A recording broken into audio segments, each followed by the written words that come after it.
You're now listening to the Palmetto Dugout Show, hosted by State Director Sammy Esposito, Associate Scouts Drew Stewart and Sean Smith, that discuss all things related to amateur baseball in South Carolina.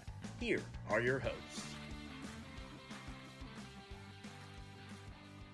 Welcome into high school preview number 15 with Sumter High School and Coach McMillan. What's going on, Coach?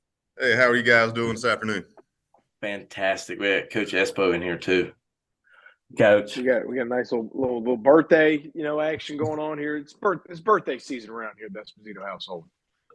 Coach, it stays birthday season with you. Coach, we'll kind of hop in here. Kind of talk about last year, some things you learned along the way. Yeah, it was kind of a big jump going from 1A to 5A baseball. I know I talked to a lot of people, and they said, hey, baseball is baseball, but, it's a little different when you're playing a 3-game series, and, there's no days off, especially in our region play. I mean, any team can beat you on any given night. And coming into a program as historic as Sumter with the history and tradition, and you got Jordan Montgomery just won the World Series, and he comes every year during the off season right before he goes to spring training to get some work in. So having those guys there and the off years they've had, that was kind of the big thing is trying to get the program headed back in the right direction. I think it had been since before COVID that Sumter had been to the playoffs. So that was kind of our main goal is, hey, we're going to get back to the playoffs. Now where we finish in the region is we'll take it, but definitely getting back to the playoffs, and we were able to accomplish that goal. I ended up 12-14-1. They were 9-16 the previous year. So we had an improvement, in record-wise and success-wise. And even though the record wasn't pretty, there are a lot of 1-1 games that we lost and close games that we had to get away from. So it's kind of growing pains. Yeah, obviously you kind of making that switch yourself, like you talked about, kind of go some ups and downs with there, but obviously heading in the right direction. Talk a little bit about some returners, some guys you got coming back to the club this year that you're looking to lead you guys in the right direction. So got Sean Rouse. He's an outfielder. He's committed to Lander. I pick on him all the time, and he's the strongest guy we have. I just tell him he's built like a linebacker. He's a big kid, fills out the uniform, big bat, really athletic. So he would hit 358 for us last year. We missed him, probably got him back the third region series, I think. He broke his hand right there before our first or second scrimmage, I think. So he was out for a little while. So looking forward to having him for a full season. Carson Todd on the mound. He's another corner guy for us. He's big on the mound for us last year. He was our workhorse. Any big game, we always went to him. Record wasn't pretty. He was 3-4 last year, but he had a 2.03 ERA. Only gave up 15 earned runs, and he had 40-something innings, I believe. So, it wasn't a pretty record, but he held us in ball games. Anytime he's on the mound, he gives us a chance to win. Wyatt Meldrum is a new guy. He's a senior. He's coming back to Sumter. He's a pitcher, infield, outfield guy. I think he's going to help us out in a lot of different roles. Justin Pendergrass is another one. He played third for us last year. He was a sophomore. He's probably going to move over to short this year, play there this summer on the junior P15 team. He was really fun to watch him grow and develop last year. He struggled a little bit, kind of, first year on varsity, playing third base, a lot of stuff going on.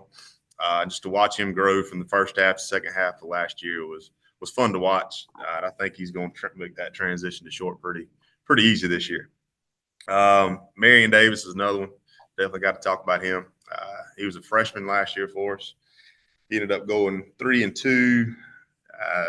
One of the best stats I thought about him was he threw a little more than he wanted to. I think he ended up throwing about 40 innings, but he only had 3 walks in those 40 innings. So he's going to throw strikes. Yeah, I look back at the stats, and I want to say 2 of those walks came in the last playoff game against Stratford. So other than that, he had 1 walk going through the whole season. He's a special guy. He works extremely hard. Leaving practice in open season.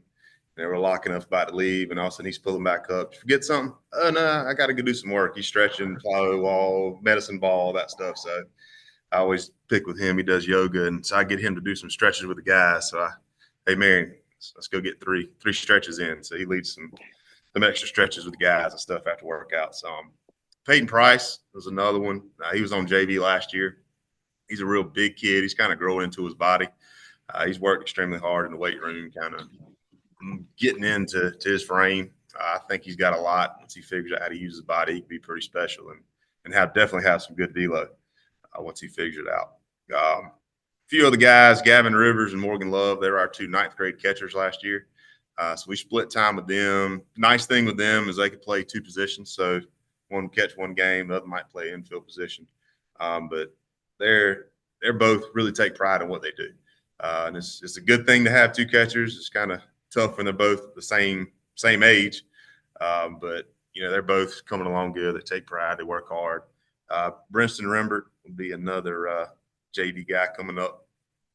He'll probably trying to figure out first base, third base. He's a strong guy. Somehow he finds barrels. He hits the ball in the gap. At the same time, he can lay a bunt down. So he's a little versatile there.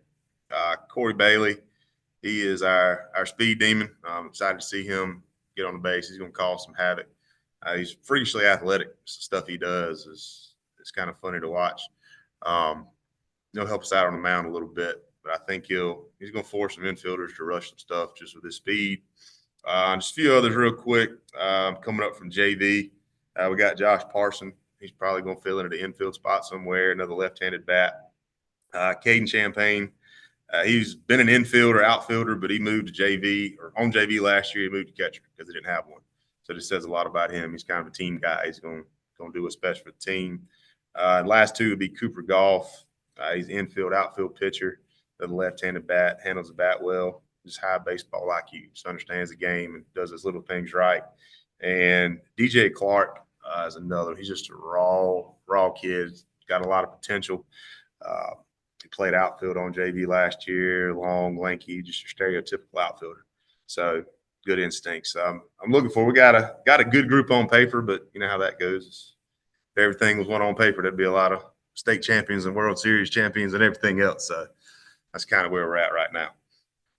No doubt. You always feel good going into it. Then all of a sudden you go, oh, or the other way around. You go, we got a good one. So, exactly. So obviously a good mix of some newcomers and returners. Exactly. Obviously the growth that you guys had last year. What are some expectations you guys got going into this year? I think the guys are really they're coming out like, hey, our goal this year is compete for the first place in region championship. That's obviously not going to be a cakewalk. Carolina Forest, St. James, Soxtee, Conway. I mean, all those are good. Conway was young last year. I know they got some guys, and so it's not going to be hey, we just get to show up and play and win the region championship. They're going to have to earn it, but they've really bought into the weight room starting this summer. Kind of sent a message out in the last year, like, hey, this is the expectation. This is how it's going to go, and they've jumped on board and rolled with it. But yeah, being a year older really helps. That experience, I've learned them, they've learned me. That takes a little while sometimes, and I think it's kind of meshed pretty well so far. Yeah, no doubt. Obviously, you talked about your region. What games are you most looking forward to on that schedule? Definitely the Carolina Forest. We beat Carolina Forest here. Kind of luckily beat them. I think, Sammy, you might have been at that game maybe. Ended up literally walking away with it at the end, or walk-off. So that was great to win, but at the same time, it's like, did you really earn it? We had them beat down there. We were up.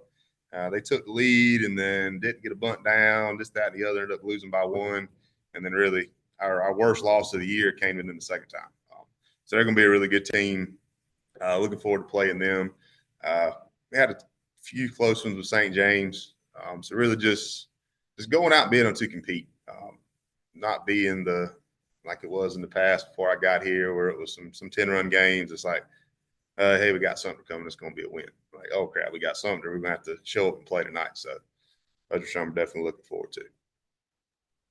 Yeah, I remember that game last year. It was you guys kind of jumped out on them early. They came roaring back and just it was an exciting game, especially in a region game. And I think that was the Monday night, the opening game of that it was 3-game set. So a lot of fun down there. We'll guys keep whipping up on them, I might have to come on back down to Sumter to watch some more games. So keep them Glad interesting like that. So, well, I know a lot of good things are going on down there for you guys, and you're excited for the season. Obviously, we've got to get through a couple more weeks of school here and Thanksgiving coming around, but I know we're all fired up for the spring. So we're excited to get back out there and watch you guys. So we wish you guys nothing but the best of luck, and want to thank you for hopping on and talking a little baseball here as we wind down the fall. Yeah, man. I appreciate y'all having me, and thank y'all for everything y'all do for getting these guys out here and covering high school baseball in South Carolina.